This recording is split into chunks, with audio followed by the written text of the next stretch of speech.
ദാവീദിന്റെ മേൽ ദൈവത്തിന്റെ അഭിഷേകം വന്നതിന് ശേഷം 15 വർഷത്തിന് ശേഷമാണ് തന്നെ സിംഹാസനത്തിൽ ദൈവത്തുന്നത്.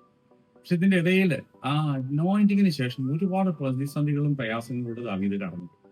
സ്വാഭാവികമായിട്ട് നമ്മളാണെങ്കിൽ ആ സ്ഥാനത്ത് ചിന്തിക്കും, ഈ അഭിഷേകം കിട്ടി എന്നെ രാജാവാണെന്നും പറഞ്ഞു എന്തിനാണ് ഇത്രയും പ്രശ്നങ്ങളിലൂടെ എന്നെ കടത്തിവിടുന്നു ചോദിച്ചു കഴിഞ്ഞാൽ, നിനക്ക് അഭിഷേകം കൊണ്ട് മാത്രം ഒരിക്കലും നിനക്ക് രാജാവാകാൻ കഴിയത്തില്ല, നിനക്ക് അനുഭവങ്ങളും കൂടെ വേണം. കാരണം ആദ്യത്തെ രാജാവായിരിക്കുന്നത് ശൗലിന് അഭിഷേകം മാത്രം ഉണ്ടായി അനുഭവങ്ങളിലൂടെ പോകാത്തതുകൊണ്ട് തന്റെ രാജ്യത്തും അധികകാലം നിലനിന്നില്ല. പക്ഷെ നിന്റെ തലമുറയിലേക്ക് കൈമാറേണ്ടത് കൊണ്ട് നീ നിൽക്കണം. അതുകൊണ്ട് എന്ത് ചെയ്യും, ഒരുപാട് പ്രശ്നങ്ങളും പ്രതികൂലങ്ങളും കടന്നു വരും. അതിന്റെ അർത്ഥം നീ തകരുകയല്ല, നീ സ്ട്രോങ് ആകുകയാണ്.